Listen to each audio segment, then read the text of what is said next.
അപ്പോൾ എന്നോട് ചോദിച്ചു ഇങ്ങനെ നിന്നാൽ മതിയോ, എന്തെങ്കിലുമൊക്കെ പുറത്ത് ചെയ്യണ്ടേ വർക്ക്? ഞാൻ പറയാം നമുക്കങ്ങനെ പരിചയമില്ല, നമ്മൾ ഇതിൻ്റെ അകത്ത് കിടക്കുകയല്ലേ. അപ്പോഴൊരു കാര്യം ചെയ്ത് ഞാൻ ഒരാളെ പരിചയപ്പെടുത്തുന്നു പറഞ്ഞാൽ ഏഷ്യാനിലെ ഷായി ചേട്ടൻ, ക്യാമറ ഷായി ചേട്ടനെ, പിന്നെ ഷായി ചേട്ടൻ ശിവകുമാർജി പരിചയപ്പെടുത്തുന്നു. ശിവകുമാർജിക്ക് അവിടെയാറുള്ളൊരു സിനിമയൊക്കെ വളരെ സീരിയസ് ആയിട്ട് കാണുന്ന ഒരാളും നിരൂപണം ചെയ്യുന്ന ഒരാളുമാണ് ശിവകുമാർജി. അദ്ദേഹത്തിൻ്റെ ഫസ്റ്റ് ഷോർട്ട് ഫിലിം കൂട്ടിലേക്ക് അദ്ദേഹത്തിന് ഒരു 7-8 അവാർഡ് വാങ്ങിച്ചു കൊടുത്തു. അപ്പോൾ അദ്ദേഹമാണ് എന്നെ നേരത്തെ പറഞ്ഞ ഒരു കാര്യമുണ്ട്, ഈ നാച്ചുറലായിട്ട് ഇപ്പം ചെയ്യണമെന്ന് പറയുന്ന സംഭവം അങ്ങനെ. പുള്ളി ആദ്യം ഒരു ഡയലോഗ് വന്നിട്ട് ചെയ്യാൻ പറഞ്ഞു. ഞാൻ നാടകക്കാരനാണല്ലോ, അപ്പോൾ പുള്ളി പറഞ്ഞു 2 മാർക്ക് തരാം, പിന്നെ ഒരു കാര്യം കൂടെ ചെയ്യണം, ഇനി ചാൻസ് ചോദിച്ചു ആരുടെ പോകരുത്, കാരണം വേറെ ആൾക്കോ കിട്ടാനുള്ള ചാൻസ് ബിജു തട്ടിച്ചെടുത്തിട്ട് ബിജു കുളമാക്കും, അതുകൊണ്ട് അവരെങ്ങനെ രക്ഷപ്പെട്ടു. പുള്ളി അതാ പറഞ്ഞത്, സത്യം. അതുകൊണ്ട് 2 മാർക്ക് ഞാൻ തരാം, അല്ലാതെ ഇത് ബിജുവിന്, കാരണം നാടകത്തിൻ്റെ അകത്തായി പോയി, ബിജു തിരിയുന്നത് പോലും കണ്ടിങ്ങനെയാണ് കാണിക്കുന്നത്. അപ്പോൾ പിന്നെ എങ്ങനെയാണ് ബിജു? അപ്പം പിന്നെ അത്രയും ഹാർഡ് വർക്ക് ചെയ്താൽ മാത്രമേ നടക്കുകയുള്ളൂ. അപ്പം എനിക്കാകെ വിഷമായി പോയി. ഞാൻ എത്ര പരിചയപ്പെട്ടാലും പെട്ടെന്നൊക്കെ മുഖത്ത് നോക്കി കൊള്ളുക എന്ന് പറയുമ്പോൾ നമുക്ക് ദേഷ്യം വരില്ല, സങ്കടം വരും.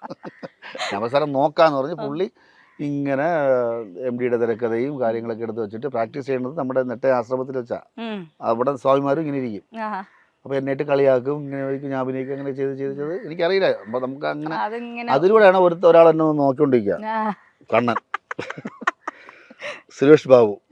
പുള്ളിക്ക് എന്നോട് വലിയ കാര്യം എന്ന് പറഞ്ഞു കഴിഞ്ഞാൽ ഞാൻ കാവാലത്തിൻ്റെ അവിടുത്തെ ആയതുകൊണ്ടാണ്, ആ നാടകത്തിൻ്റെ വന്നാണ്. അപ്പോൾ അന്ന് മുതൽ പുള്ളിയായിട്ട് കമ്പനിയായിരുന്നു. പിന്നെ എപ്പോഴൊക്കെ ആ സമയത്ത് നമുക്ക് ഇങ്ങനെ അഭിനയിക്കാൻ മോഹം ഇതിലോട്ടൊക്കെ മറിമായം സിറ്റ്കോ.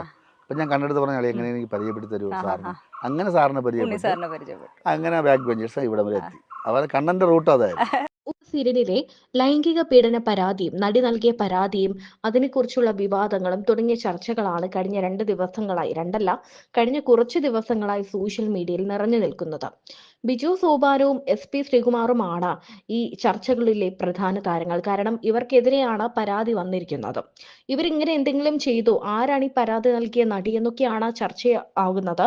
എന്നാൽ തങ്ങളല്ല എന്ന് പറഞ്ഞുകൊണ്ട് രമ്യയും നടി ഗൗരിയും ഒക്കെ രംഗത്തെത്തിയിരുന്നു. ഇനി നിഷ സാരംഗാണോ അല്ലെങ്കിൽ ജൂഹിയാണോ, അങ്ങനെ തുടങ്ങി നിരവധി ചോദ്യങ്ങൾ എത്തുന്നത്. ശിവാനിയാണോ എന്നൊക്കെ നിരവധി പേർ ചോദിച്ചുകൊണ്ട് എത്തുന്നുണ്ട്. ഈ സമയത്താണ് ബിജു സോപാനത്തിന്റെ ചില തുറന്നു പറച്ചിലുകൾ വൈറലായി മാറുന്നത്. മലയാള ടെലിവിഷൻ ചരിത്രത്തിൽ വളരെ വിജയം നേടിയ പരമ്പരയാണ് ഉപ്പുമുളകും. ഫ്ലവേഴ്സ് ചാനലിൽ സംപ്രേഷണം ചെയ്തിരുന്ന പരിപാടി സാധാരണ കുടുംബത്തിന്റെ കഥയാണ് പറഞ്ഞിരുന്നത്. അതുതന്നെ പ്രേക്ഷകർക്കിടയിലും തരംഗമായി. ഉപ്പുമുളകിലെയും നായകനായ ബാലചന്ദ്രൻ തമ്പി എന്ന കഥാപാത്രത്തെ അവതരിപ്പിച്ച് ശ്രദ്ധേയനായ താരമാണ് ബിജു സോപാനം. ബാലു എന്ന പേരിൽ അറിയപ്പെട്ട കഥാപാത്രത്തിന് വലിയ ജനപ്രീതി ലഭിച്ചിരുന്നു. ഇതിലൂടെ ബിജു വെള്ളിത്തിരയിലും ചുവടുറപ്പിച്ചു. പഠിച്ചത് പിന്നെ ഈ അവസരത്തിന് വേണ്ടിയുള്ള ഓട്ടങ്ങള്, കാര്യങ്ങള്, പിന്നെ അങ്ങനെ ഒരു അടുക്കും ചിട്ട എന്ന് പറഞ്ഞ സംഭവമൊന്നും ആദ്യകാലങ്ങളിൽ ഇല്ലായിരുന്നു. ഇവിടെ പോകും, കൂട്ടുകാരുടെ അടുത്ത് പോകും.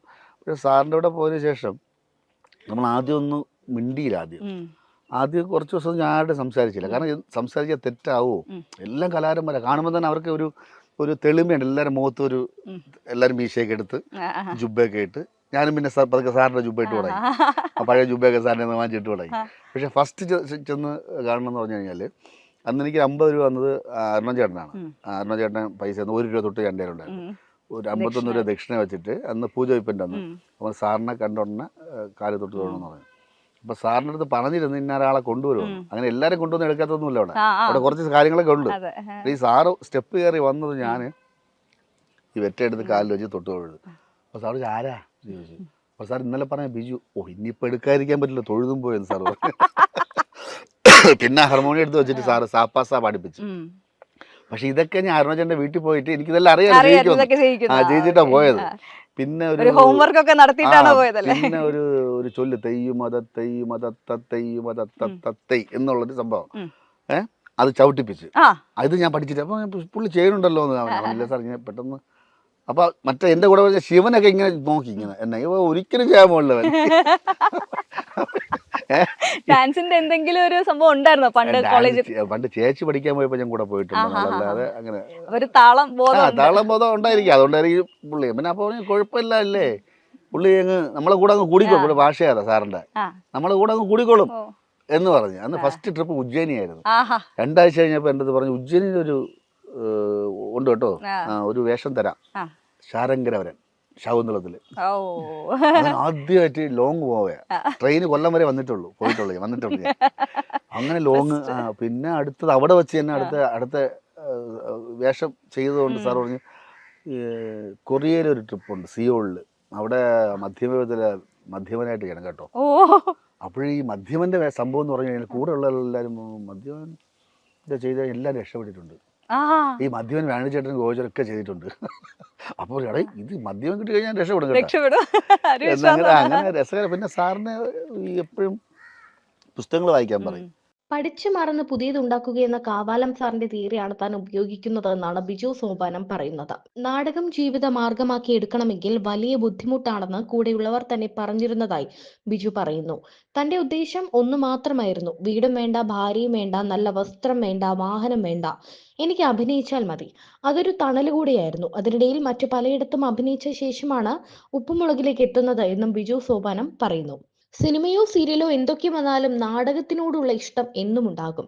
നാടകത്തിൽ അഭിനയിച്ച് ജീവിക്കാൻ പറ്റില്ലെന്നുള്ളത് കൊണ്ടാണ് താൻ അവിടെ നിന്നും മാറിയതെന്ന് നേരത്തെ താരം പറഞ്ഞിരുന്നു.